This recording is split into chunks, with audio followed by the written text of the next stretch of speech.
the environment.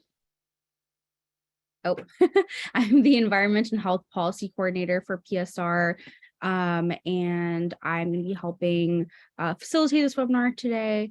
Really excited to get started. So I want to introduce Barb Gottlieb, who is our Director of the Environment and Health Program, who will be running this webinar today.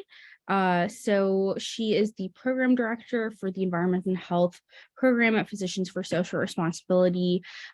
She develops PSR's national education and advocacy on climate, energy, and air quality, writes reports and white papers, makes educational and media presentations, and guides PSR chapters and members in taking action for a cleaner, healthier nation and climate. Ms. Gottlieb is the lead author or co-author of PSR's major reports on the health implications of fossil fuels. These include reports on fracking, coal-fired power plants, coal ash, and our current series of reports on PFAS chemicals used in oil and gas operations. Prior to working at PSR, Ms. Gottlieb's long trajectory in the nonprofit sector encompasses organizing, advocacy, fundraising, communications, and leadership at a number of organizations. At the Women's Edge Coalition, she engaged with women's organizations around the world and mobilized members in the US to take action on international assistance policy. As the Deputy Director of the Center for Media Education, she helped design and then managed early research on youth use of electronic media for civic engagement. Ms. Gottlieb also directed a nonprofit that raised funds for grassroots development projects in Central America, then lived in Guatemala for 5 years, where she worked for an indigenous organization, raising funds and conducting trainings in community-led sustainable development. She is bilingual, English, Spanish, and also speaks French. So again, welcome everyone. Thanks for being here. And thank you, Barb, for leading this presentation. I will pass it off to you. Thank you, Tarunika. I'm sure that was more than people needed to know about me. But thank you, everybody, for joining us this afternoon. We'll be talking about hydrogen, a coming issue that we all really need to know about. Give me a moment now to share my screen. And this little thing will go away. There we go. Oh, gosh. I'll be able to do that in just a moment. But let me get started. As you can see, the title of today's presentation is Hydrogen Blending in Buildings, Bad for Health, Bad for Climate. I'm sorry, I'm still waiting. There we go. Let's see if we can do this now. There we go. Very good. Well, while Barb is getting the screen shared, I just wanted to really quick also mention, if you have questions throughout the presentation, feel free to type them into the Q&A box, and either throughout or most likely more at the end, Barb will go ahead and answer your questions. Sorry, forgot to say that earlier. No, okay, thanks, Tarunika. No, that's an important thing. Thanks for adding that in. Let's take the questions at the end. I always like to start out a presentation, even on a somewhat specialized topic, by reminding us why it matters that in this case we need to learn about hydrogen. It's because of the threat that we're facing from climate change. As you can see from the slide, energy consumption is up, greenhouse gas emissions are up, the dramatic, even drastic impacts of extreme weather and climate, it's up, and we have very little time before us to do something about it. So where does hydrogen fit in this equation? You've probably been hearing about hydrogen as being touted as the fuel of the future. Some people are talking about a hydrogen economy. Is it indeed part of the path to ending our dependence on fossil fuels? I wish it were so. One of the things to know about it is that it's getting a lot of funding from the US government currently under the Inflation Reduction Act passed last summer. Clean hydrogen plants as of this year can receive substantial production tax credits, up to $3 per kilo of hydrogen that they produce for the first 10 years. That's a major commitment to a problematic energy source. The Department of Energy is also offering the state's $8 billion, yep, billion with a B, to construct so-called hydrogen hubs. These are intended to be the first step towards the creation of a national network of hydrogen producers, and eventually, as some people are saying, this hydrogen economy. Unfortunately, it's not that simple. Hydrogen, as it happens, is the most common element in the universe. The picture, the blue in the picture actually is hydrogen from outer space. But that's not the case on Earth, where it almost doesn't exist in its pure form. In order for us to access hydrogen here on Earth, we have to split it from the molecular forms it's in such forms as water, good old H2O, and methane, which is CH4. Unfortunately, the major or the most commonly used sources of hydrogen here on Earth are from fossil fuels. Almost all the hydrogen that's used in the US today, about 95%, is actually derived from methane. So obviously, if we continue to commit ourselves to use that form of hydrogen, we are perpetuating our fossil fuel dependency. We are not finding and following a pathway to a cooler, safer, stabilized climate.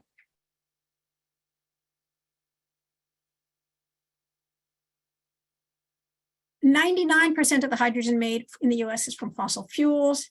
As I said, about 95% from methane gas. If you don't remember anything else from this presentation, hang on to that fact. Hydrogen, when it's made from methane, is sometimes referred to as gray hydrogen. Now, they give names to different ways of producing hydrogen. In the end, it's all the same hydrogen, but of course, the pathway for creating it is distinct and very significant. Then the colors, though, the names of the colors are pretty arbitrary. They don't have any innate meaning.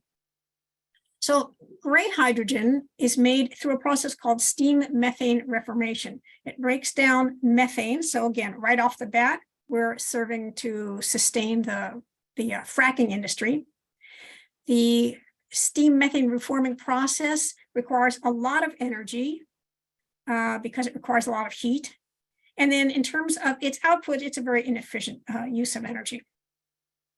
Furthermore, this process releases greenhouse gases from two sources. First, of course, if you're starting with methane as your feedstock, you are leaking methane into the atmosphere all along the supply chain, from the wellhead to the compressor stations to the pipelines to our homes. Secondly, one of the byproducts of making green hydrogen is carbon dioxide, another very well-known greenhouse gas. So gray hydrogen production actually contributes to the climate crisis, which is to say to one of the greatest health emergencies facing us today. Now, they talk about blue hydrogen as being the real path forward. It's kind of the industry darling. Blue hydrogen is gray hydrogen, what I was just telling you about, largely produced from methane, with the addition of carbon capture and sequestration, or CCS.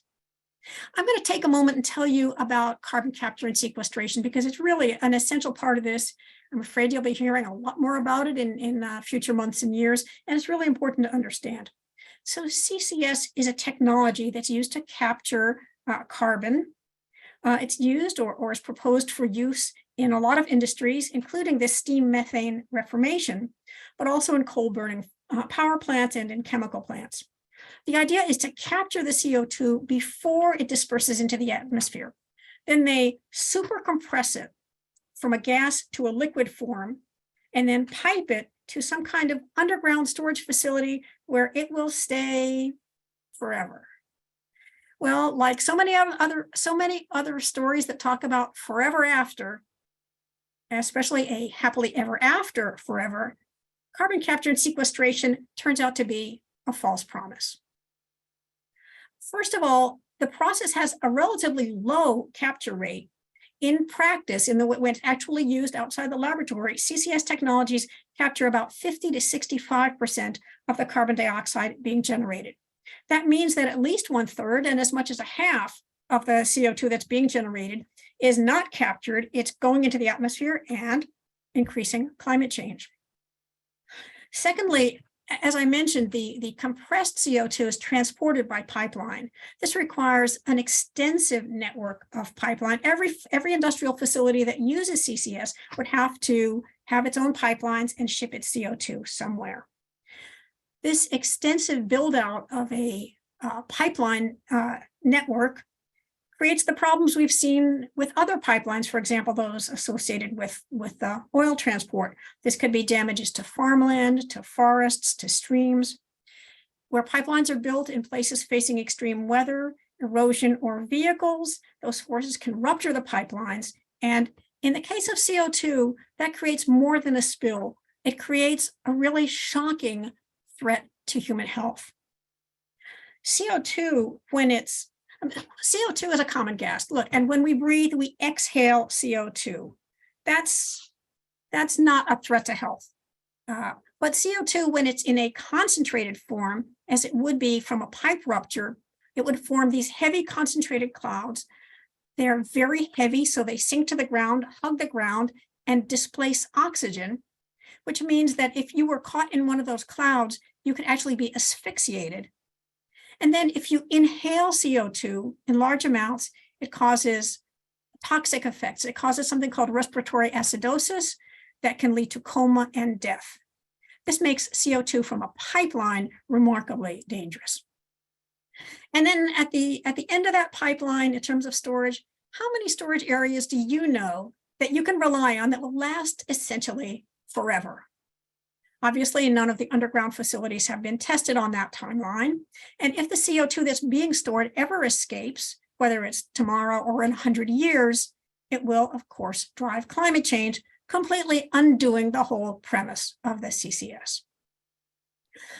And then finally, and here I'm just about to finish up with this little CCS mini lesson. Much of the carbon, I beg your pardon, much of the CO2 that is captured through CCS is not actually stored, but used for a different purpose. It's called carbon capture use and sequestration, or CCUS. It's used by the oil industry. They inject this CO2 into wells to aid in extracting more oil. It's a process that's not new. It's called enhanced oil recovery, or EOR. And these EOR processes are implemented to increase the ability of the oil to flow out by injecting water, chemicals, and gases, or by changing the physical properties of the oil. So this EOR, this enhanced oil recovery, already accounts for an estimated 5% of the total US crude oil production. And considering how large that production is, that's a lot of oil. So just to recap what I've been saying here, blue hydrogen, the darling of the industry, requires heavy industry to capture CO2. The CO2 that's captured is potentially harmful to the environment, potentially to health and to the climate. And it's yet another way that the use of hydrogen supports and sustains the fossil fuel industry. The very next industry we need, that we need to wean ourselves off if we want to address climate change. There is something called green hydrogen that's much more promising than blue hydrogen. It is a zero carbon fuel.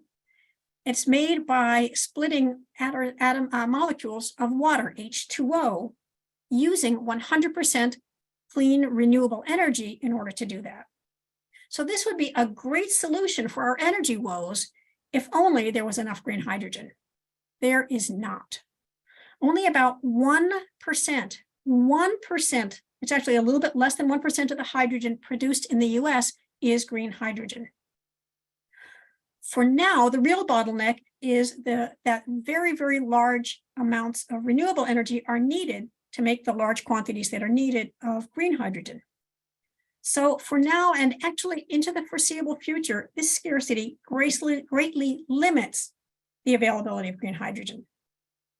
I'll give you an example. In Massachusetts, a study was recently done that estimated that to have enough green hydrogen to produce 20% of the current demand would use all of the state's wind energy projected through 2030. That would leave exactly none for the hard to power sectors and also for providing clean energy to Massachusetts homes. And for those of you who live in states facing drought and water shortages, this process of breaking down water, its electrolysis, poses yet another problem, because can you really spare the water? Some states can't. So green hydrogen is a valuable and rare commodity that should be used wisely. PSR recognizes that there are appropriate uses for green hydrogen. Because of its scarcity, it should be used for those sectors that aren't easy to electrify. It's used currently in the production of fertilizer and steel, and it will be needed to decarbonize heavy industry like long-distance transport, cement making, and aviation.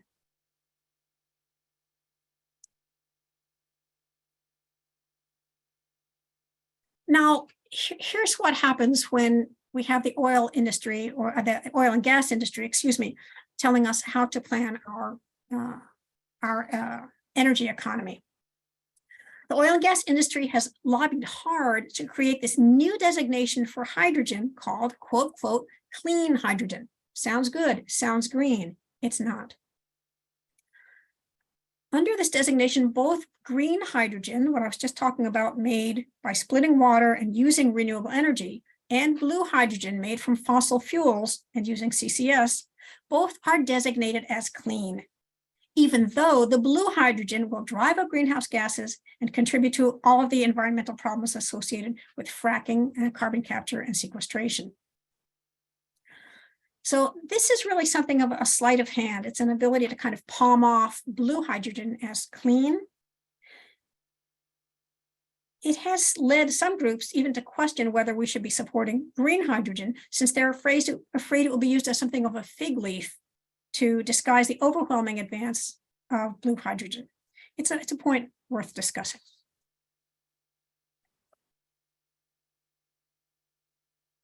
The title of this presentation is about using hydrogen in the home, and we're going to get to that right now. That's because we're seeing proposals all across the country, largely put forward by utility companies, to mix hydrogen, without reference, of course, to its source, to mix it with methane, or also known as fracked gas and sometimes called natural gas, although there's nothing very natural about it. But to mix hydrogen and methane and then pipe that mixture into our homes. It's happening now, and it's a problem for a number of reasons. Most obviously, it increases the demand for methane, both as the feedstock for the hydrogen, and then because the mixtures of hydrogen and methane will be predominantly methane. The mixture currently couldn't go beyond 20% hydrogen by volume for reasons that I'll talk about in just a few minutes. So we would still be burning 80% methane. This again locks us into the continued dependence on methane, endangering the climate and the environment. There are also climate, health, and safety issues associated with methane blending specifically.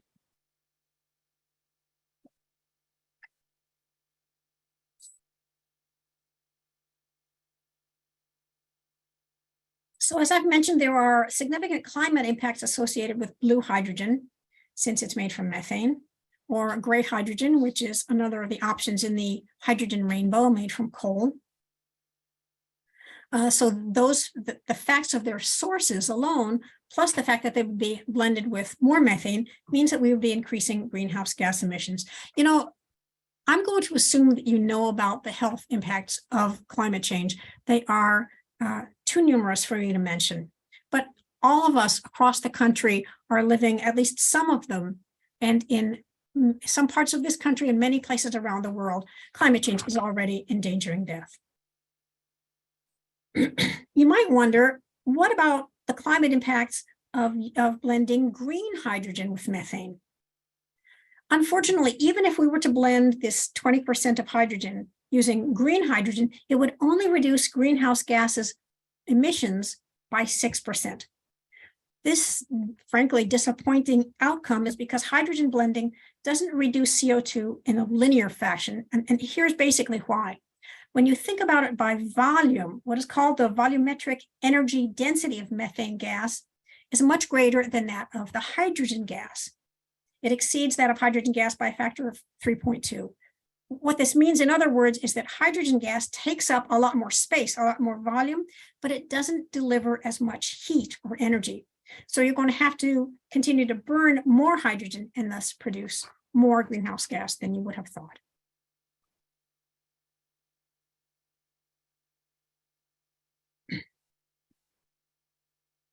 I mentioned that there are also health and safety risks associated with blending hydrogen in the home. Blending hydrogen, burning hydrogen, I'm sorry, in our gas stove specifically exacerbates pollution. First of all, producing hydrogen from fossil fuels, as I've mentioned, perpetuates fracking, which leads to potent contamination of land, of water, and even of the air. If we're talking about blue hydrogen, as I mentioned, it requires extensive pipeline construction with all of the attendant potential for environmental damage, plus dangerous concentrations of CO2 in case of a pipeline rupture.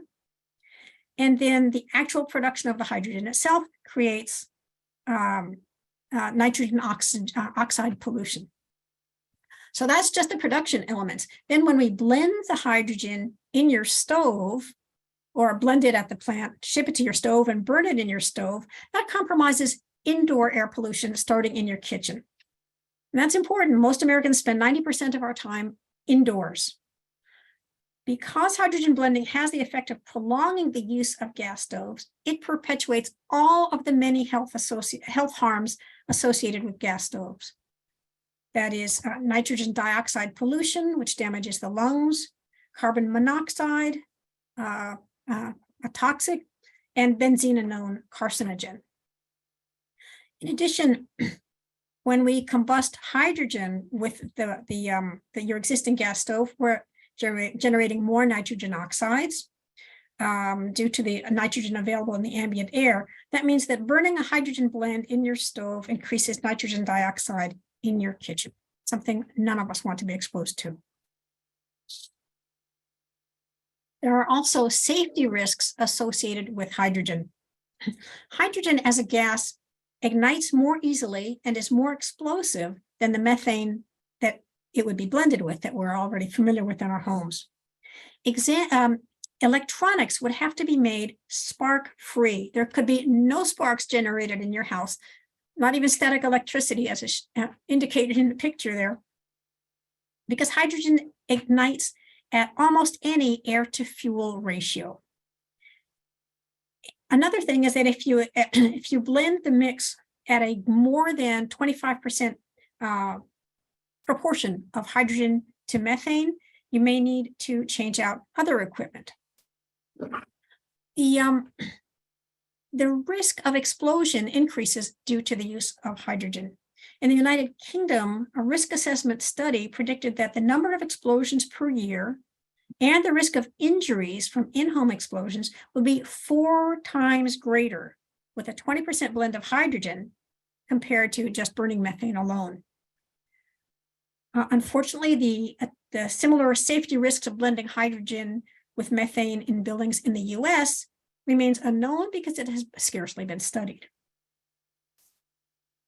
Also, methane, we know, leaks from appliances like our gas stoves when they're in use, and it also leaks when the stove is turned off. If methane is blended with hydrogen, then of course that means that these leaks become inherently more dangerous. The US National Renewable Energy Laboratory noted that gas leakage from seals at joints and service lines in confined spaces may also increase the safety risk, and noted that, quote, this topic warrants additional risk assessment. We're very much in need of that risk assessment of these studies, and we simply don't have them.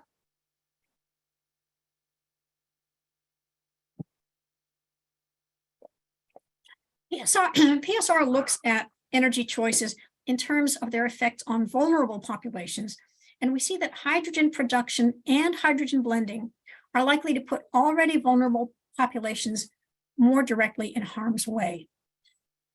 Excuse me while I get a sip of water.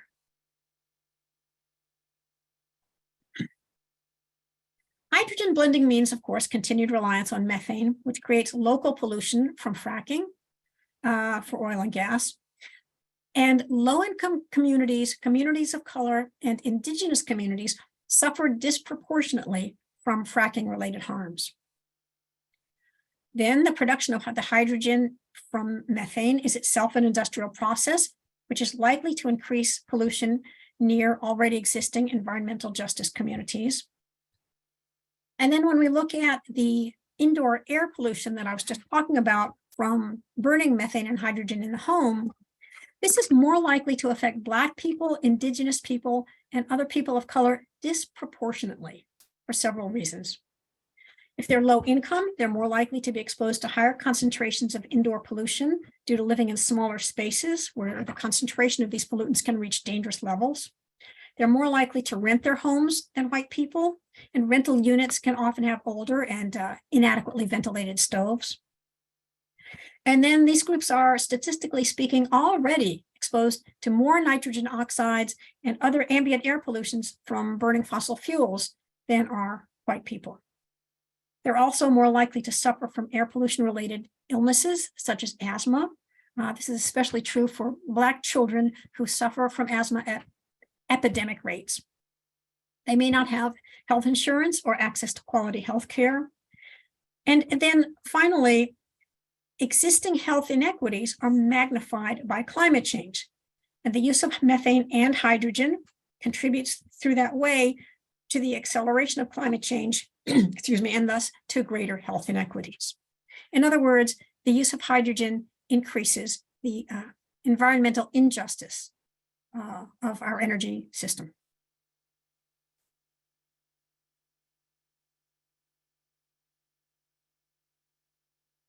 In practical terms, hydrogen blending faces real limitations. It can't exceed 20% of the blend with methane without requiring major changes to appliances and infrastructure.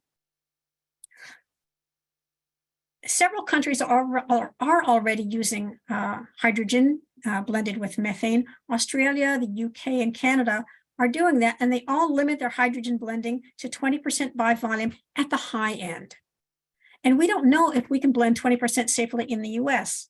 The California Public Utility Commission found that blends at 5% of hydrogen degraded pipes and led to more leaks.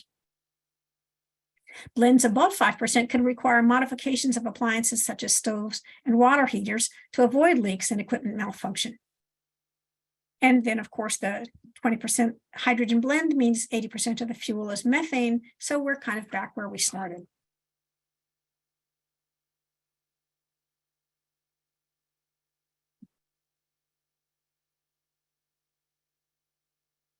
Gas burning appliances that we use in the US today were designed to burn the gas that we're burning now, the methane.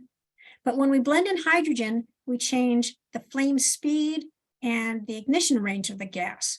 What that means in practical terms is that all of our appliances would have to be modified or replaced if the blend of the gas exceeded 20% hydrogen by volume. So think about it. Think about what this would mean. If your utility pumps a high volume hydrogen blend into your home, you and your neighbors, because this would be happening neighborhood wide, you'd have to replace your gas burning furnace, your gas burning stove, your gas burning hot water heater, your gas burning clothes dryer immediately. Now, this would be painfully expensive for most of us. For low-income households, it would create an impossible situation, possibly a crisis that would force them out of their home.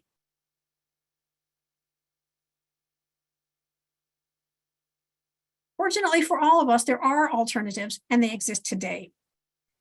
And we need to take them because expanding fossil hydrogen into homes and businesses is just not worth the risk to public health, to family economies, or to environmental justice. Especially that's true because the highly efficient electric alternatives like heat pumps and induction stoves are already available today. And to make the transition more feasible, the Inflation Reduction Act makes tax credits and rebates available to support this replacement of methane burning appliances with these new or relatively new electric options. The transition will reduce air pollution, and the financial subsidies moves it in the direction of being a just transition to zero emissions.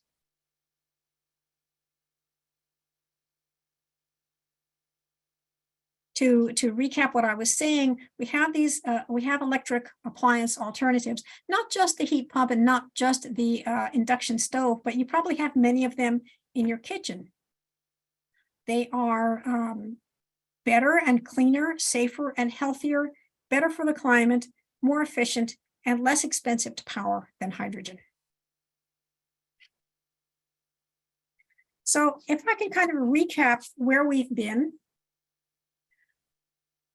the blending of hydrogen with methane for burning in homes will increase greenhouse gases. Let's remember, not all hydrogen is created equal.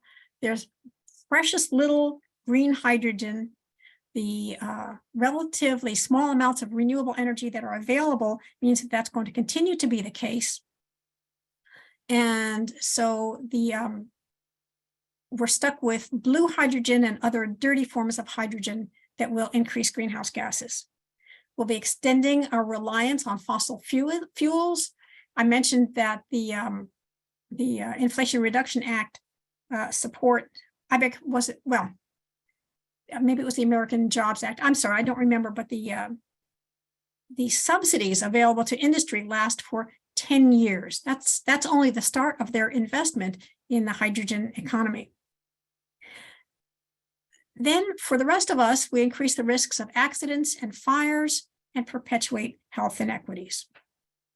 The alternatives exist. As I said, more efficient, healthier, and safer. That's the route we have to take. There is a green path to the future of energy. It's based on using truly clean, renewable energy, slashing our use of fossil fuels, making societal investments that will make it feasible for us to shift our lifestyles, things like greatly increasing mass transit and active transportation options so we don't have to rely on cars. PSR supports only green hydrogen. We acknowledge that it has a role in our future. We'd like to see it followed, but it really needs to be reserved for those sectors and those processes that can't be powered by electricity. For heating and cooling our buildings, for cooking our meals, going electric is the way to go.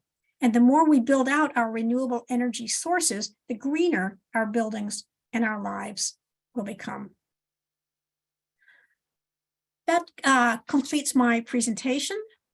And I'd like to open the floor now for questions. Charunika, if you can sign back in, do we have questions in the Q&A? I think I just see them. Yes, there are a good number of questions in there. Okay, well, let me see. The first question is, wouldn't it be better to identify CCS as carbon capture and storage? Because calling it capture and sequestration confuses folks between this and the natural climate solution of promoting sequestration through photosynthesis in forests and promoting soil health. What a great question. I had never thought about it that way. I will be happy to take your advice and refer to CCS as carbon capture and storage. Another question is, what do you think of the hydrogen facility in Canada being developed by Gobolis? It will use dedicated wind turbines. Well, I'm afraid I don't know enough about the extent of wind turbines in Canada to have an overview type of an answer.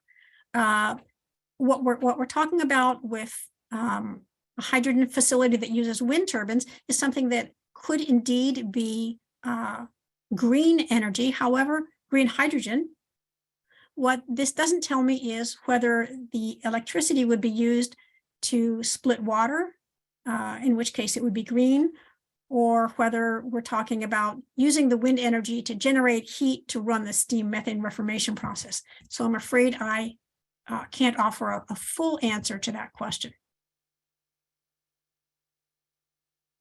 This question says, why are they pursuing the blend of methane and hydrogen in the first place? Well, that's really, I think that's a great question. My understanding is this. Hydrogen is being pursued not just for the purpose of blending and not just to use in our homes, but on a much broader scale, society-wide.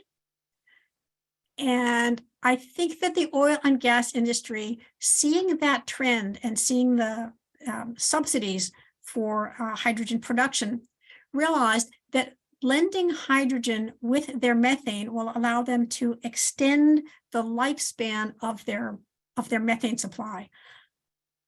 Methane is still being extracted at very high rates here in the United States and many places around the world.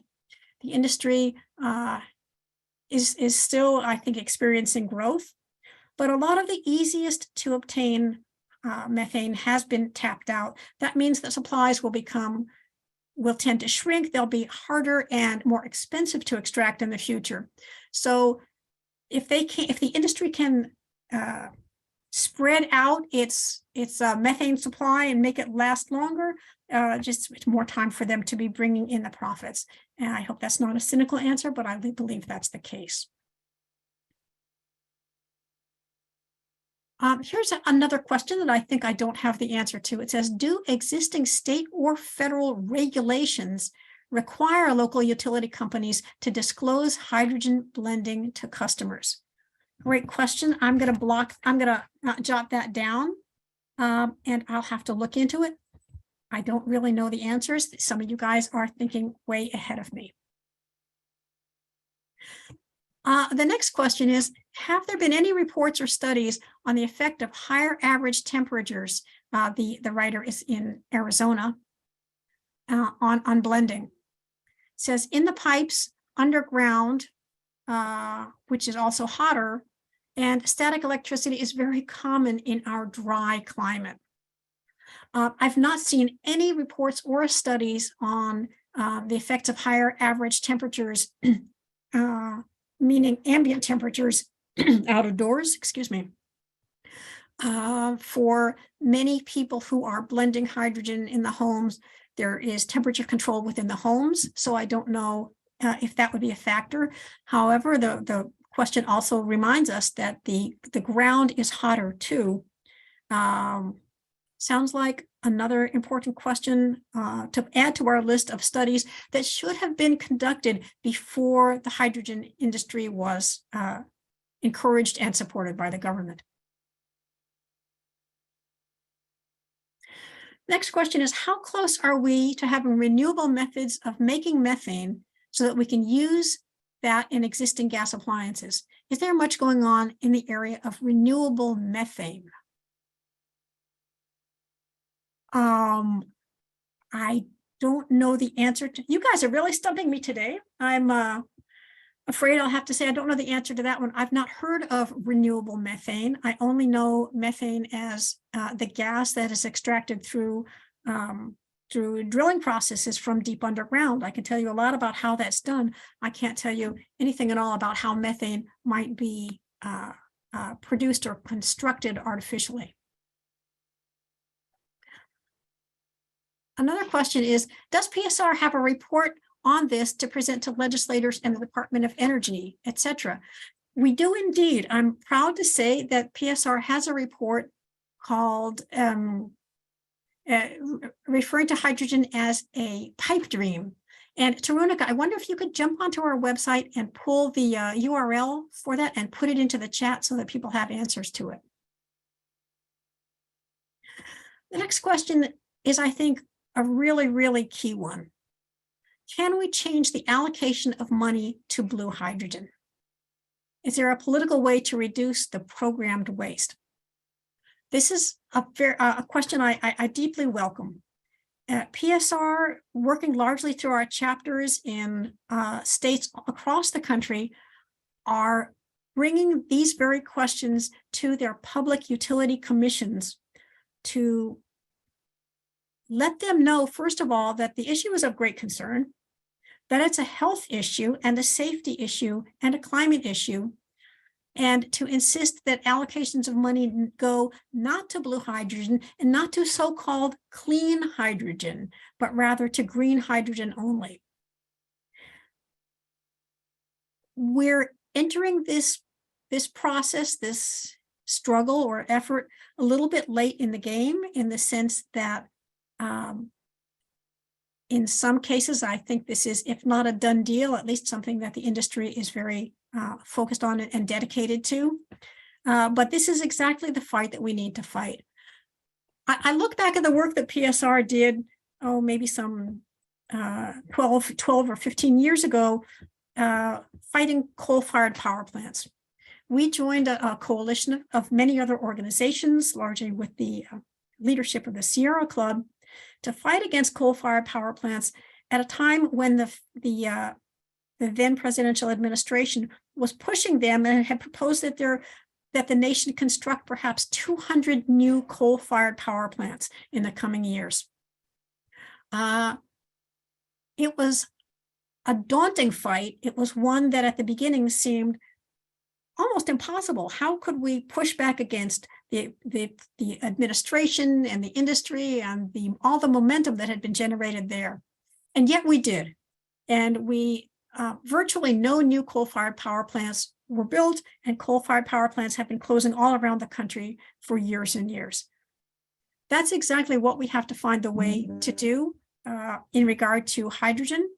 We're fighting now largely at the state and local level, as I said, bringing our concerns to public utility commissions. We'll be doing this for many more years and would love to have all of you help us do it. The next question is, why would we use wind energy to produce green hydrogen instead of using it for utilities? Great question from an old friend, Lakshmi Fjord. Lakshmi, nice to hear from you. It would be far more efficient to use wind energy directly to create electricity and power our homes, and to power and heat our homes, for example, through electric powered heat pumps. Far better, far more efficient. Why aren't we doing it? We aren't doing it because of the power in this country of the oil and gas industry. That's, it may sound simplistic, but that's really who's pushing for these other alternatives. As I said, there are legitimate uses for hydrogen. I don't mean to suggest that there should be no use of hydrogen. I think it may in many ways be an energy of the future. I just hope that it doesn't become the energy of the future, because as the questioner is pointing out, we'd be much better off using our truly renewable energy sources like wind, like solar, like geothermal directly, rather than using them to create yet a secondary form of fuel and then burning that fuel. Next question is, how can you endorse green hydrogen when it is blended with 80% methane? How can you endorse using up scarce water as a habit to get used to? Fair questions. So PSR is not endorsing green hydrogen for blending with 80% methane because we oppose hydrogen blending. And if I didn't make that clear, my apologies. There are so many problems associated with hydrogen blending. We feel that hydrogen has no place in the home. So we don't endorse green hydrogen for the blending with methane. And I'll make sure the next time I make this presentation to make that point a little bit clearer. We do endorse green hydrogen for some of the heavy industry purposes, like cement making, like steel making, where you're not going to get adequate power generated by other sources. So we think we do see a role for green hydrogen in the larger economy, certainly not in our home. And then as the questioner went on to say, how can you endorse using up scarce water? I don't believe I was endorsing that. Again, if I wasn't clear enough that we oppose hydrogen blending, that's my fault. I think the question is also asking, what about green hydrogen using up scarce water? As I mentioned, in states that have a water shortage, it's probably a really, really bad idea. For some parts of the country, I'm on the East Coast. It seems at the current time that our supplies of water are quite adequate.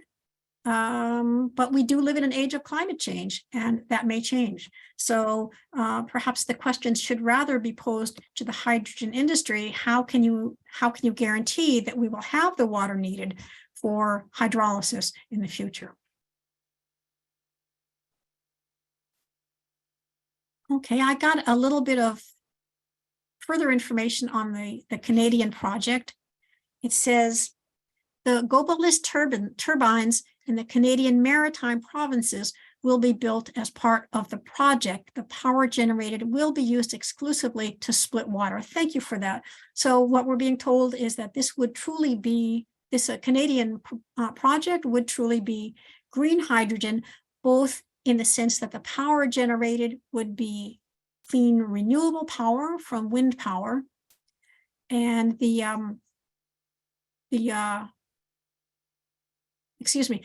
power generated from renewable energy would be used in the hydrolysis process. So yes, thank you. That is green.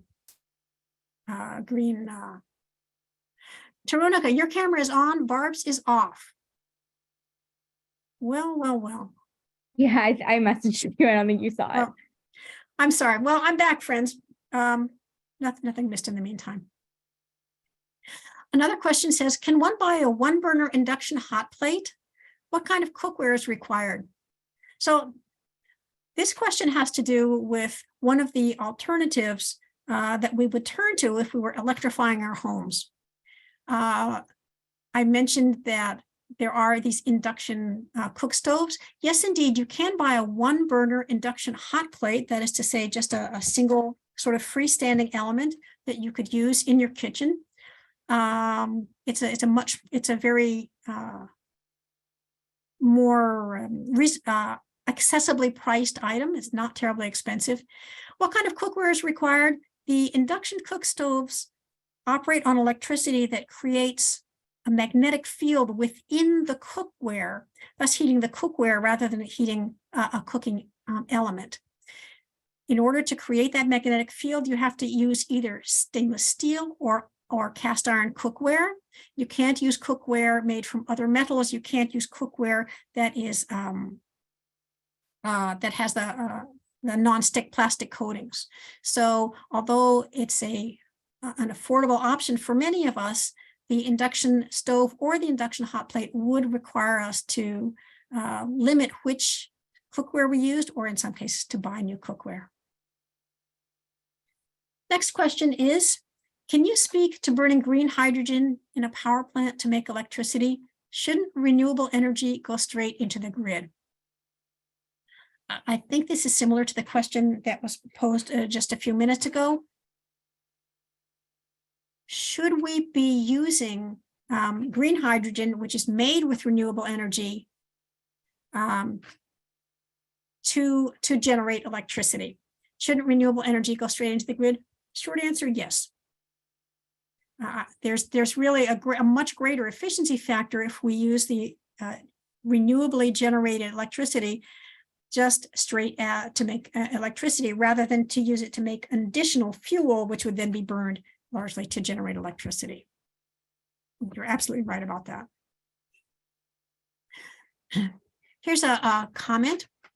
Bear in mind that the fossil gas companies have consistently spread disinformation about their product in terms of ignoring any upstream emissions beyond the combustion emissions. Ignoring the problem of blue hydrogen upstream is consistent with that hoax. Well, yes, I made, I think, a number of references to the fact that methane is fracked gas. We have a separate presentation on the really extreme and frightening and often long-lasting impacts of fracking in terms of contaminating the water, contaminating land, poisoning the air. And yes, the fossil gas companies have spread disinformation, or simply, as the audience member said, ignored the problem. And that's true in regard to blue hydrogen as much as it is just to the gas itself. Here's another comment. Renewable methane. Okay, thank you. Renewable methane is methane from landfills and sewage lagoons and CAFOs and mega dairies. So right, there are multiple sources of methane from the disintegration of organic products. So that's true. That's distinct from the gas that is extracted via fracking. Thank you for reminding me of that point. It's not the same as producing methane, but it certainly is a different source. We have a very well-informed audience today. Here's another comment. It says biochar achieves longer lifetime as its hydrogen content decreases. The accompanying syngas has considerable hydrogen. More of syngas is carbon monoxide. The biochar community agrees with PSR. I have no expertise on biochar, so I'm not going to comment further other than to say that I clearly need to learn more about it. In general, PSR is quite concerned about any kind of energy generation that requires combustion. And one of the advantages, of course, to wind and solar is that neither of them require combustion.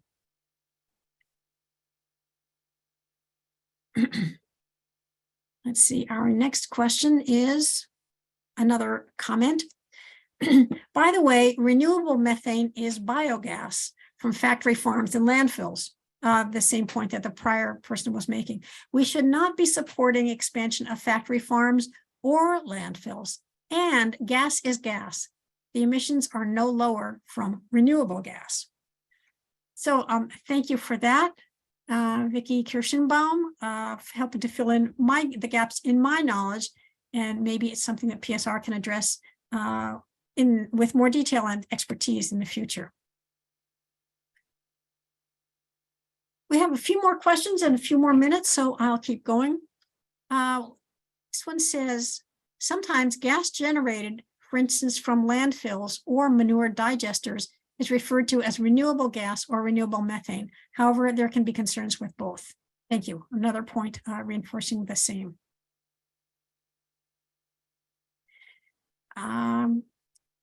In regard to the induction cooktops that I was talking about before, it says pots and pans just need to be magnetic.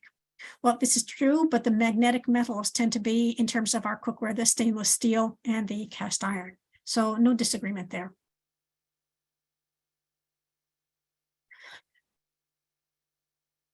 This one says, ignore this if already addressed. What are the health impacts from exposure to explosions or even leakage from your appliances? Hello, Chad. Well, I mean, the health impacts from exposure to explosions, I think is probably a little bit self-evident. An explosion is an explosion, whether we're talking about burns or mortality.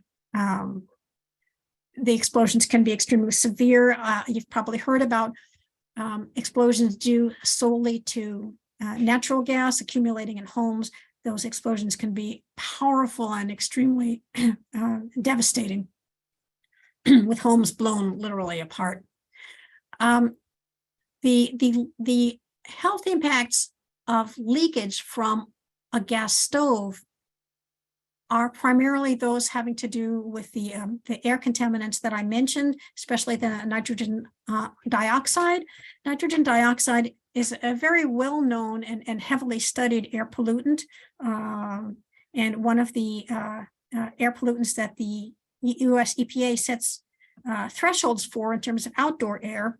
Unfortunately, there are no comparable limits or guidelines set on indoor air pollution, but we know that NOx outdoors causes lung damage, stunting of lung growth. It can exacerbate asthma and lead to new cases of asthma. It can affect the heart, and it can cause ischemic stroke, which is the most common form of stroke. So just from that one pollutant alone, extremely severe impacts potentially on health. Burning stoves also release carbon monoxide, which is a poison, and leak even when turned off benzene, which is a well-known carcinogen.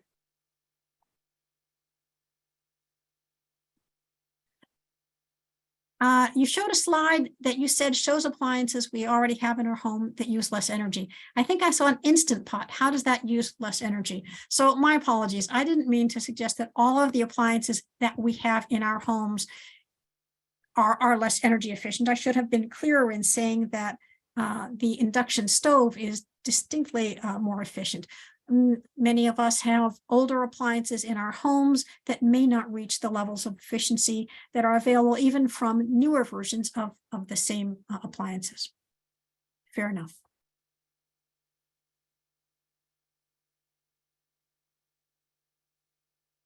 Okay, here's a comment that I'm encouraged to hear. It says, we have nonstick pots and pans that work with induction. I don't see a coating on them, but they work well and are inexpensive.